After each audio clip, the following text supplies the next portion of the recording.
Sampai di sini panjenengan pengen sholawat berapa kali? Terserah.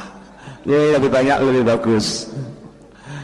Terserah, lebih banyak lebih bagus. Tapi 1000 itu sedikit.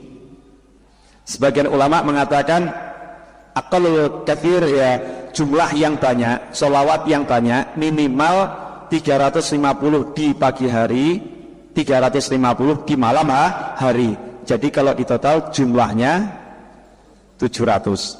Sebagian mengatakan yang namanya banyak itu adalah 750 di pagi hari, 750 di malam hari.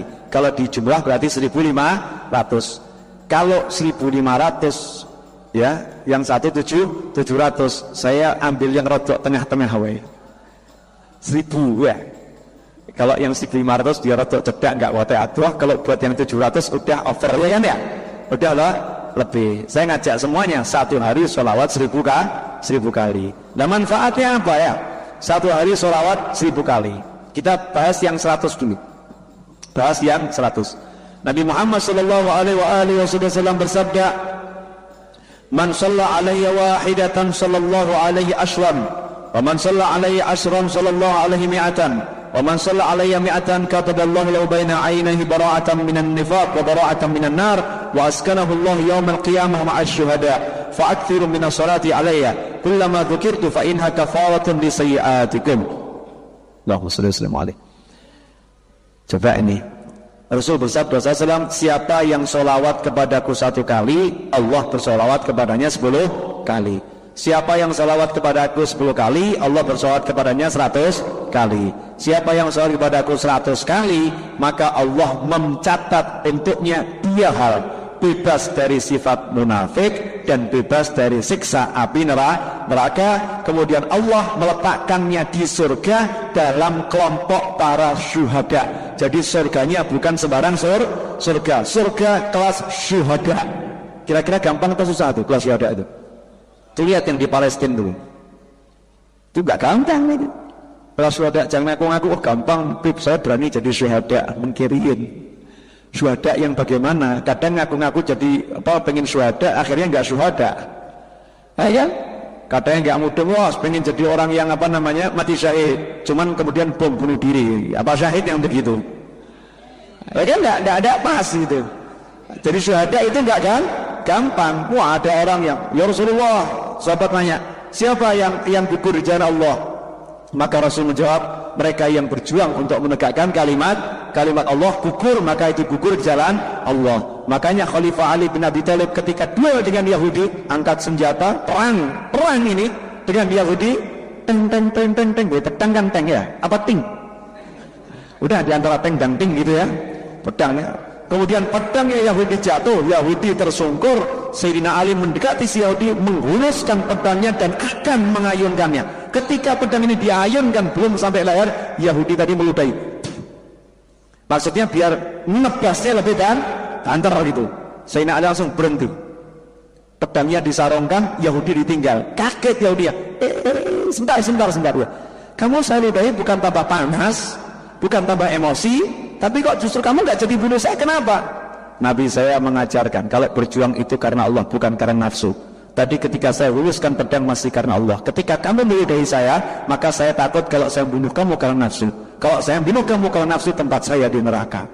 Ini Nabi kamu mengajar demikian. Ya, asyhadu an la ilaha illallah wa asyhadu anna Muhammadar Rasulullah SAW. Kira-kira gampang nggak jadi syuhada itu? Nggak asal meninggal atau bunuh orang, nggak begitu. Lihat itu gerak hatinya. Ini suatu yang harus murni benar-benar karena Allah. Nggak ada amarah karena nafsu sama sekali, bukan ego, nggak ada ego sama sekali. Nah Rasul mengatakan siapa yang 1 hari sholawat 100 kali, ya maka dia dibebaskan dari sifat munafik, dibebaskan dari siksa api neraka, dimasukkan surga bersama para syuhada. Kemudian dikatakan juga oleh Rasulullah SAW, karena itu sholawat yang banyak setiap kali disebutkan namaku, karena sholawat itu akan menjadi penghapus dosa-dosa kalian. Yang nggak kuat 1100, ya kan ya, nggak kuat 100, 10, nggak kuat 10, 3. Enggak kuat 3 disolawati. Paham maksudnya? Tahlil kan gitu kan ada solawatnya ya. Baca 3 aja pagi 3 malam 3 enggak kuat. 10 pagi 10 malam enggak kuat. Diajak 100 enggak kuat. Apalagi diajak 1000 kan repot kita ini. Ngakunya Ustaz saya banyak masalah, Syekh banyak masalah, guru banyak masalah, kiai saya banyak masalah, diajari baca sholawat. Besok sholawat bisa menyelesaikan masalah. Kurang ajar nih. Ya Allah besok sholawat bisa menyelesaikan masalah. Lah kalau sholawat gak bisa menyelesaikan masalah, apa ada lagi yang bisa menyelesaikan masalah? Kalau dengan kita bersolawat, Allah bersolawat kepada kita, artinya Allah membantu perjuangan kita. Allah mengaruniakan karunia-Nya kepada kita. Kita katakan ini bukan solusi. Kira-kira apa ada solusi yang lain? Pindahan, dereng. Maaf. Kemudian Rasul Shallallahu Alaihi Wasallam bersabda, "Man shalla alayya marratan wahidatan sallallahu alaihi asyra marratin." Siapa salawat kepadaku 1 kali, Allah bersalawat kepadanya 10 kali.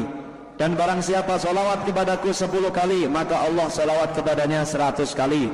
Siapa salawat kepadaku 100 kali, maka Allah salawat kepadanya 1000 kali. Siapa yang salawat kepadaku 1000 kali, maka Allah mengharamkan tubuhnya dari siksa api neraka, wa tsabbatahu bil qawli tsabit, dan Allah akan mengukuhkan lisannya dengan ucapan yang kokoh dalam kehidupan dunia maupun akhirat. Artinya nanti ketika akan meninggal dunia, dia bisa mengucap syahadat dengan jelas. Nanti dikubur ditanya apapun bisa jawab dengan jelas. Kalau perhitungan amal dia ditanya apapun bisa jawab dengan lugas dan tegas, sehingga dia akan dimasukkan ke dalam surganya Allah Ta'ala. Wa ja'at salatu alayya nuran nabi yawmal qiyamah alat surat. Kemudian kalau dia meniti surat al-mustaqim di hari kiamat, solawatnya itu akan menjadi kendaraan yang berupa cahaya, sehingga dia bisa melintas surat al-mustaqim dengan secepat-cepatnya, sehingga dia bisa masuk ke dalam surga. Padahal jarak antara titik awal menuju surga, jembatan itu, perjalanan 500 tahun. 500 tahun. Nah, semalam saya ketika nyampaikan ini di Sukarjo, dapat pemahaman begini. Orang yang baca sholawat 1000 kali diharamkan neraka memakan jasadnya. Haramallahu jasadahu alam nar. Neraka haram, kamu nggak boleh menyentuh jasadnya. Neraka haram, kamu nggak boleh menyentuh jasadnya. Ini orang-orang yang begini, itu kalau lewat deketin neraka, nerakanya yang sambat. Minggir. Kamu haram buat saya. Minggir, jangan dekat-dekat sama saya. Jauh, menjauh. Kenapa? Nanti api saya padam gara-gara kamu. Nerakanya minggir. Tapi kalau yang model-model nggak doyan sholawat, dosa kakean gitu ya, mesti jauh udah dipanggil Renio. Come here, haus lapar. Naudzubillah min balik. Ada yang nanya, ini Habibnya khurafat nih. Masa neraka takut? Takut. Padahal di Al-Quran hal min mazid. Di Al-Quran nerakanya ngomong, ketika udah penuh belum, nerakanya nanya, ada yang mau ditambah? Saya mau. Masih ada yang mau ditambahkan? Masih ada yang ditambahkan? Saya mau. Itu kata neraka. Itu buat orang-orang kafir atau orang-orang yang banyak dosa. Tapi kalau ngedepin orang-orang yang beriman, dalam hadis lain, juz ya mu'min. Ketika orang-orang yang beriman itu jalan di atas neraka yang terbentang dia menuju surga, itu kan surat al-mustaqim, bawahnya neraka. Kalau kepleset masuk ke dalam neraka. Ketika orang-orang yang beriman melewati itu, wa minkum illa wariduha, tidaklah seorang di antara kalian pasti akan melewati neraka. Maka dikatakan dalam hadis, saat itulah nerakanya ngomong kepada orang-orang yang beriman, termasuk di antara ini orang-orang yang rajin sholawat, karena diharamkan neraka menyentuh jasadnya. Neraka ngomong, juz ya mukmin, hei mukmin, cepat kamu pergi, jauhi aku, karena cahayamu tutfi lahabi, karena cahayamu akan memadamkan gelera hatiku. Itu neraka takut. Kira-kira kalau kita lewat di situ nerakanya takut enggak ya? Insya Allah takut ya, Insya Allah gitu. Asal kita banyak sholawat kan nanti lama-lama nerakanya takut. Ya kita coba dulu pakai api rokok selamatkan gitu, panas mau kira-kira. Ya kalau masih keselamat tambah lagi sholawatnya, masih keselamat tambah lagi sholawatnya, masih keselamat tambah lagi sholawatnya. Semoga keselamat terus biar sholawatnya tambah terus. Ya. Seorang ulama ini bener nih, neraka takut tuh sama orang-orang yang rajin sholawat. Gak berani dia, kalau deket nanti mati apinya akan padam. Contoh Ustaz ini neko-neko nih, itu nanti di akhirat gaib. Ya tadi ada dalil hadisnya kan. Ya kita ambil contoh yang orang-orang beriman ya. Orang yang beriman itu bisa apa ya, kalau dia berada di dekat api itu akan merubah dirinya. Contoh Nabi Ibrahim alaihissalam ya, ketika dilemparkan ke dalam api buat Nabi Ibrahim jadi dingin dan menyelamatkan. Adem enak itu buat Nabi Ibrahim alaihissalam. Nah hadirin yang dimuliakan Allah, ada seorang ulama masuk hutan.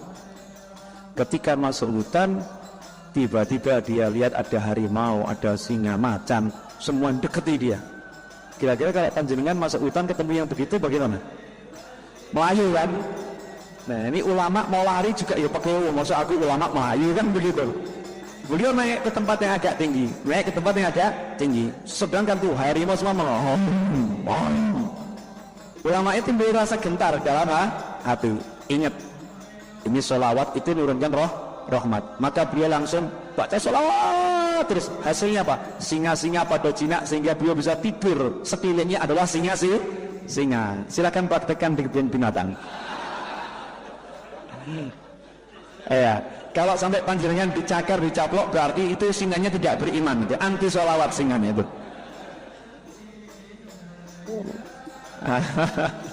Belum paham maksudnya?